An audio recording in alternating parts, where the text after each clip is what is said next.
Hello dear students, कैसे हैं आप। आज हम आपके बीच में लेकर आए हैं विलियम शेक्सपियर का लाइफ हिस्ट्री बायोग्राफी। और इसको बनाने में हमने बहुत मेहनत किया है। हमने अलग अलग किताबों से जहाँ जैसे देखा वैसे इसके लाइफ के बारे में, इसकी एक्टिविटी के बारे में हमने कलेक्शन किया। और कलेक्शन करने के बाद हमने इसको हिंदी में इसको कन्वर्ट किया। फिर हमने जो है इसको बनाया। तो those students who are just preparing for TGT and PGT PGT के तमाम उन स्टूडेंट के लिए वीडियो बहुत ही हेल्पफुल होने वाला है। और इसमें शेक्सपियर से संबंधित, उसके लाइफ से संबंधित कोई भी अगर क्वेश्चन आएगा तो वीडियो इतना हेल्पफुल है कि आप उसका आंसर अपने शब्दों में ज़रूर लिख सकते हैं। और ज़रूर आपको ये वीडियो पसंद आएगा। तो आइए बिना टाइम को वेस्ट किए हुए हम इस वीडियो को एक्सप्लेनेशन इसका शुरू करते हैं। और one thing I wanted to say just that this video will be very helpful to you. So watch and comments ज़रूर कीजिएगा इस वीडियो को देखने के बाद कि आपको वीडियो ये कैसा लगा, क्या आपके सारे कंसेप्ट क्लियर हुए नहीं हुए। इसको बनाने में गाइस मुझे बहुत मेहनत लगी है। विलियम शेक्सपियर एक इंग्लिश प्ले राइट और पोएट थे। प्ले राइट कहते हैं नाटककार। इनको इंग्लिश लैंग्वेज का सबसे महान राइटर माना जाता है। ये इतने महान प्ले राइट थे कि इनके प्ले को कम से कम 50 भाषाओं में ट्रांसलेट किया गया है। और पूरी दुनिया में हर एक एज ग्रुप के उसको परफॉर्म भी किया गया है। इन्हें द बार्ड या द बार्ड ऑफ एवान के नाम से भी जाना जाता है। शेक्सपियर नाटककार होने के साथ साथ एक एक्टर भी थे। इन्होंने अपनी रचनाओं में ट्रेजेडी, कॉमेडी और हिस्टोरिकल प्लेस को भी जगह दिया है। वैसे देखा जाए तो शेक्सपियर दुनिया के लिए जाने माने प्लेराइट हैं, लेकिन इनके जीवन के बारे में हमें बहुत कम जानकारी मिलती है। इनका कोई भी ऑटोबायोग्राफिकल लेटर या डायरी मॉडर्न डेज तक सरवाइव नहीं कर पाई। इनका कोई भी वारिस नहीं था जो मॉडर्न डे तक जिंदा रहा हो, यानी इनका वंश हमें नहीं मिलता है। शेक्सपियर ना केवल जीनियस हैं बल्कि एक मिस्ट्री भी हैं। Number 1 point, life before the stage, early life. Shakespeare के जन्म की एग्जैक्ट डेट किसी को नहीं पता। ऐसा माना जाता है कि इनका जन्म 23 अप्रैल 1564 को हुआ था। इनका जन्म इंग्लैंड में हुआ था और इनकी कंट्री का नाम वारविकशायर था। और वारविकशायर में एक जगह थी जिसका नाम था स्ट्रेटफोर्ड अपॉन एवान। एवान एक नदी का नाम है और स्ट्रेटफोर्ड एक जगह का नाम है जो एवान नदी के ऊपर पड़ता है। विलियम शेक्सपियर के पिता का नाम जॉन शेक्सपियर और इनकी माता का नाम मैरी एडन था। इनकी मदर एक रिस्पेक्टेड लैंडलॉर्ड की फैमिली से आती थी जो बहुत बड़े किसान हुआ करते थे। ये अपने 8 भाई बहनों में एक थे और इल्डेस्ट सर्वाइविंग सन थे। अपने परिवार के एक किंग्स न्यू स्कूल में पढ़े थे जो एक कार्टर ग्रामर स्कूल था और स्ट्रैटफोर्ड में ही था। इसमें लैटिन टेक्स्ट और ग्रामर पढ़ाई जाती थी जो स्टैंडर्डाइज थी। पूरे शहर में और पूरे कंट्री में वो स्कूल के समय थिएटर में भी भाग लिया करते थे, क्योंकि उस समय का यह कस्टम था, सभी स्टूडेंट्स भाग लेते थे। एक कमर के रूप में शेक्सपियर की एजुकेशन ग्रामर स्कूल लेवल पर ही खत्म हो गई थी। आगे की यूनिवर्सिटी अटेंड करने का शेक्सपियर का हमारे पास कोई रिकॉर्ड नहीं है। और वैसे भी ग्रामर स्कूल के बाद आगे की पढ़ाई करने का राइट्स अपर क्लास के फैमिली के लिए रिजर्व था। 1582 यानी 1582 में 18 साल के शेक्सपियर ने एनी हैथवे से शादी की, जो उस वक्त 26 ईयर्स की थी और प्रेग्नेंट थी। हैथवे ने शादी के 6 मंथ के बाद अपने पहले बच्चे को जन्म दिया, जो कि एक लड़की थी और जिसका नाम सुजैना रखा गया था। सुजैना के जन्म के 2 साल बाद में 1585 में शेक्सपियर के 2 जुड़वा बच्चे हुए, जिसमें एक लड़का था और एक लड़की, जिनका नाम हेमनेट और जूडिथ था। हेमंत 11 वर्ष की अवस्था में ही मर गया था, अननोन रीजन की वजह से। जुड़वा बच्चों के जन्म के बाद करीब 1585 से 1592 तक शेक्सपियर का हमें कोई रिकॉर्ड नहीं मिलता है।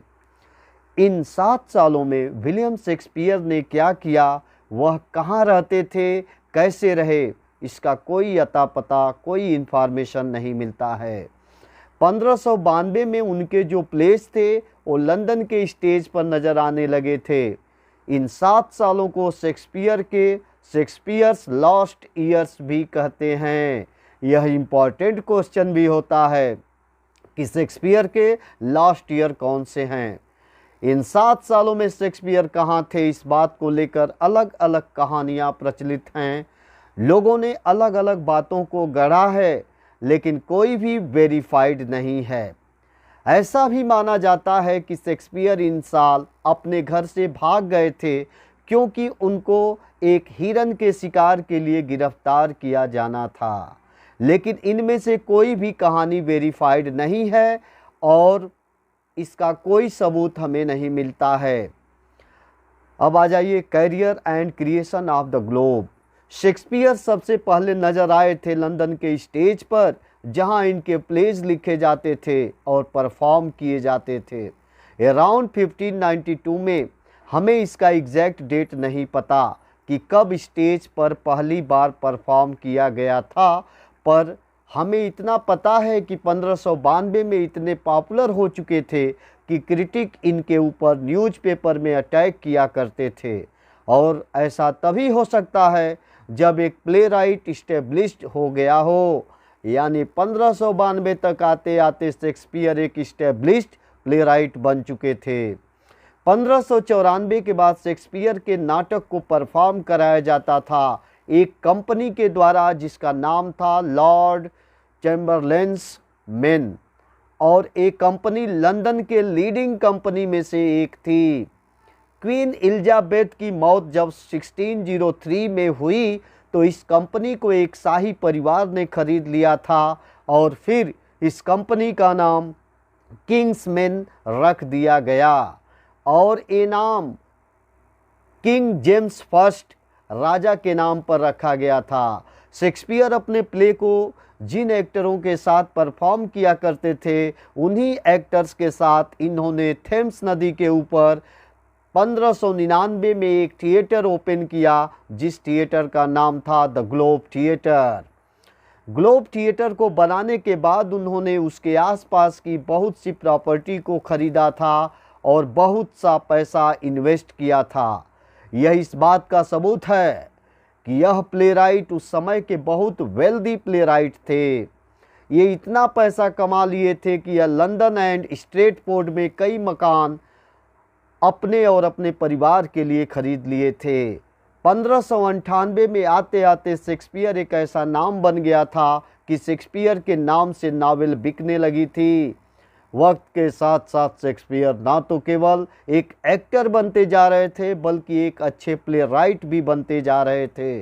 अब जो नाटक छपते थे, टाइटल के साथ साथ उनका नाम भी छपता था। शेक्सपियर 1610 तक ग्लोब थिएटर के साथ काम करते रहे। फिर 1610 तक आते आते ये स्टेज से रिटायरमेंट ले लिए। रिटायरमेंट के बाद भी यह ग्लोब थिएटर को सपोर्ट करते रहे। यह बहुत से अपार्टमेंट खरीदते थे, जहां नए नए प्ले राइट्स और एक्टर्स को रहने के लिए देते थे, जिससे वे वहां रहकर अपना काम कर सकें और स्ट्रगल कर सकें। Retirement and death. जैसा हम जानते हैं, शेक्सपियर ने 1610 में पब्लिक लाइफ से रिटायरमेंट ले लिया था और यही वह समय था जब लंदन में ब्यूबोनिक प्लेग फैल गई थी। यह एक ऐसा बड़ा सा अनयूजुअल प्लेग था उस समय के दौरान। साइंटिस्ट्स के पास कोई इलाज नहीं था, सरकारों के पास कोई प्लान नहीं था कि कैसे लोगों को बचाना है। सड़कों पर वीराना था, लेकिन फिर भी हमारा शेक्सपियर रुका नहीं, वह लिखता रहा। लंदन के भयंकर प्लेग से पीड़ित होने के बावजूद शेक्सपियर लगातार लंदन की ट्रिप लिया करते थे और दूसरे प्ले राइट्स के साथ मिलकर कोलाबोरेशन करके नई नई चीज़ें लिखते थे। लंदन में वह जिन दूसरे प्ले राइट के साथ लिखा करते थे उनमें से एक थे जॉन फ्लेचर। शेक्सपियर अपने दामाद जॉन हॉल के साथ भी समय बिताने लंदन आया करते थे। जॉन हॉल सुजैना के पति थे जो शेक्सपियर की बड़ी बेटी थी। इन दोनों ने 1607 में शादी की थी।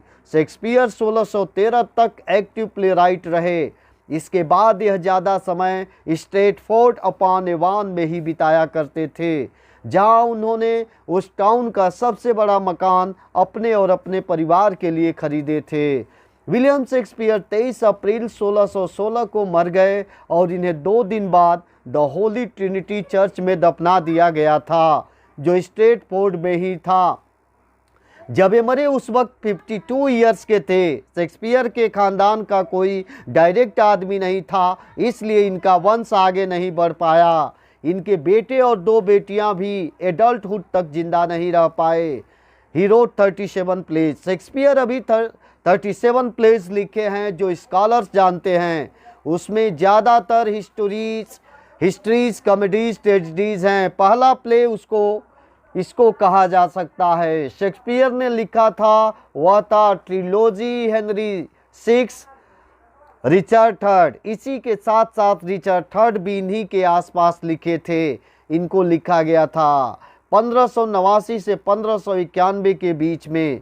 जो आखिरी प्ले शेक्सपियर ने लिखा था वह कोलाबोरेशन था और ऐसा एज्यूम किया जाता है कि वो जॉन फ्लेचर के साथ मिलकर लिखा गया था और उस प्ले का नाम था The Two Noble Kinsmen. Shakespeare जब भी लिखते थे इस तरह के ढंग से लिखते थे जो उस तरह के प्रचलन में होता था। इन्होंने शुरुआत हिस्ट्री लिखने से की थी, ऊपर जो हमने शुरुआत में बताया था। हेनरी 6 रिचर्ड थर्ड के अलावा पेरिकिल्स, किंग जॉन, हेनरी 4, हेनरी 5 लिखा था। उसके बाद उन्होंने कुछ और भी प्लेज लिखे। 1580 और 1590 के बीच विलियम शेक्सपियर ने हिस्ट्री लिखी।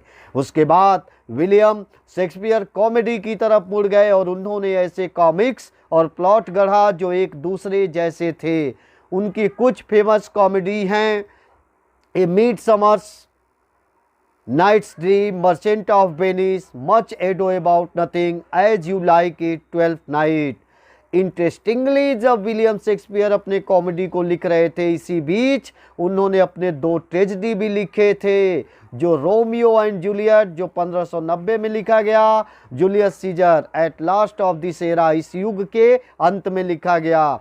अपने कैरियर के अंतिम समय में शेक्सपियर ने अपनी पूरी फोकस ट्रेजेडी में लगा देते हैं, जिन्हें हम प्रॉब्लम्स प्लेज भी कहते हैं। यह लास्ट एरा जिसमें शेक्सपियर ने ट्रेजेडी लिखे हैं इसे शेक्सपियर का बेस्ट एरा भी माना जाता है। उन्होंने इस एरा में कुछ फेमस वर्क भी लिखे जैसे हेमलेट, ओथेलो, किंग्स लियर, कोरियोलानस, मैकबेथ। ये वो प्लेज हैं जिनका प्रोडक्शन आज भी हो रहा है, मूवीज़ में भी और स्टेज पर भी। जैसे ही हम शेक्सपियर के प्लेज की क्रोनोलॉजी पर नज़र डालेंगे हम पाएंगे कि जैसे जैसे शेक्सपियर प्रोमिनेंस की तरफ बढ़ रहे थे वैसे वैसे वे अपने प्लेज के सब्जेक्ट्स को चेंज कर रहे थे। हम शेक्सपियर की इवोल्यूशन को अपनी आंखों से देख सकते हैं कि वह वक्त के साथ साथ बेहतरीन राइटर और बेहतरीन इंसान बनते जा रहे थे। Poems and sonnets. William Shakespeare ने 154 सोनेट्स लिखे और ऐसा माना जाता है कि शेक्सपियर पूरी लाइफ टाइम पोएम्स लिखते रहे थे, लेकिन उन्होंने सबसे ज़्यादा और बेहतरीन पोएम्स 1593 से 1594 में लिखे, जब लंदन की सड़कों पर महामारी फैल गई थी क्योंकि सारे थिएटर शट डाउन हो गए थे और विलियम शेक्सपियर के पास लिखने का कोई बहाना नहीं था। इसलिए उन्होंने अपना सारा फोकस लगाया हुआ था अपने पोएम्स और सोनेट्स पर। नरेटिव पोएम्स के वॉल्यूम्स जो छपे थे इन सालों में वो थे Venus and Adonis, the rape of Lucrece. दोनों में ही फोकस था उन प्रॉब्लम्स के बारे में जो चारों तरफ अनकंट्रोलेबल थी। प्रॉब्लम्स क्या थी? लस्ट और गिल्ट। इसके अलावा शेक्सपियर ने लवर्स कंप्लेंट भी लिखे जो इनकी सोनेट के फर्स्ट एडिशन वॉल्यूम में इंक्लूडेड थी, जो रिलीज किया गया था 1609 में।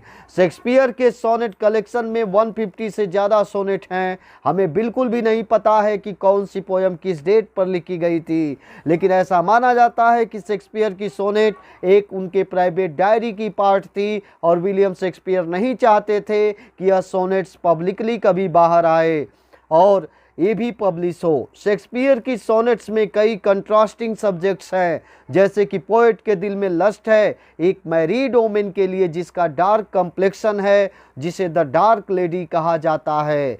इसमें कन्फ्यूज एक लव स्टोरी है एक यंग मैन के लिए विलियम शेक्सपियर का, जिसे वो फेयर यूथ बोलते हैं। लोगों को नहीं पता है और ना ही वो कन्फर्म है, लेकिन लिटरेचर सर्किल में लोगों का विश्वास है कि ये जो सोनेट है शेक्सपियर के जीवन पर ही लिखी गई है और ये साफ साफ शेक्सपियर के व्यूज़ हैं रिलीजियंस पर, सेक्स पर, मैरिज पर और लाइफ पर। The influence of Shakespeare. Shakespeare का influence art, language and literature पर इतना ज़्यादा है कि लोगों ने इसको डॉक्यूमेंटेड तक किया हुआ है। ये सबसे ज़्यादा पढ़े जाने वाला प्ले राइट है, पढ़े जाने वाले प्ले राइट हैं। हेमिस्फीयर में और इंग्लिश लैंग्वेज इनके द्वारा दी गई फ्रेजेस, कोटेशंस और वर्ड्स से भरी पड़ी हैं। ये आइम्बिक पेंटामीटर के इन्वेंटर भी हैं, जो एक पोएटिक फॉर्म है जो आज बहुत ज़्यादा इस्तेमाल किया जाता है। विलियम शेक्सपियर इंग्लिश लिटरेचर के सबसे प्रभावशाली व्यक्तियों में से एक हैं और उनका प्रभाव न केवल हरमन मेलविल और चार्ल्स डिकन्सन पर पड़ा, बल्कि अगाथा क्रिस्टी और एंटोनी बर्गेस जैसे लोगों पर भी पड़ा। शेक्सपियर का प्रभाव सिर्फ आर्ट पर ही नहीं था। जी हाँ, जाने माने साइकोलॉजिस्ट सिगमंड फ्रेड ने हैमलेट प्ले का इस्तेमाल किया था यह समझने के लिए कि ह्यूमन नेचर के फाउंडेशन क्या हैं। विलियम शेक्सपियर के इन्फ्लुएंस को ना हम सिर्फ प्लेज में देख सकते हैं बल्कि पेंटिंग एंड ओपेरा में भी देख सकते हैं। Breaking the ice, the heart of gold जैसे फ्रेजेज जो हम अपने बातचीत में आज इस्तेमाल करते हैं, ये उस शेक्सपियर के प्लेज और सोनेट से ही बाहर निकले हैं। करीब 7 दर्जन फ्रेजेज एग्जाम्पल्स हमें बातचीत की भाषा में मिल जाएंगे जो आजकल हम इस्तेमाल कर रहे हैं, लेकिन वो 17वीं शताब्दी में शेक्सपियर ने लिखे थे और वह इतिहास है। ऐसा कहना बिल्कुल ही गलत नहीं होगा कि इस दुनिया में कोई भी आदमी ऐसा नहीं होगा जिसे विलियम शेक्सपियर का दिया हुआ कोई वर्ड, कोटेशन या फ्रेजेज याद ना हो। बस उसे यह नहीं पता कि यह जो वर्ड, कोटेशन या फ्रेजेस मुझे याद है यह विलियम शेक्सपियर का दिया हुआ है। फ्रेजेस के अलावा ये बात भी हमारे कॉमन नॉलेज में है कि विलियम शेक्सपियर ने करीब 1700 वर्ड्स इंग्लिश लैंग्वेज को दिए थे। जी हाँ, लोनली, फ्रगल, ड्विंडल जैसे शब्द विलियम शेक्सपियर ने ही दिया हुआ है। विलियम शेक्सपियर ने ही इंग्लिश लैंग्वेज को एक पॉपुलर लैंग्वेज बनाया है। आज हम इंग्लिश लैंग्वेज जिस रूप में बोल रहे हैं उस रूप को बनाने में विलियम शेक्सपियर का बहुत बड़ा हाथ है।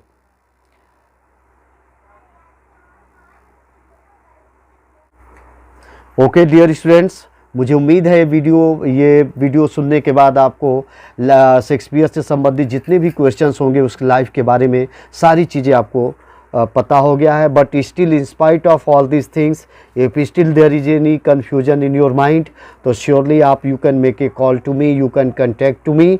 आप मुझे कॉल कर सकते हैं, मुझसे बात कर सकते हैं और कॉन्टैक्ट कर सकते हैं। Okay bye, have a nice day, good day to all of you.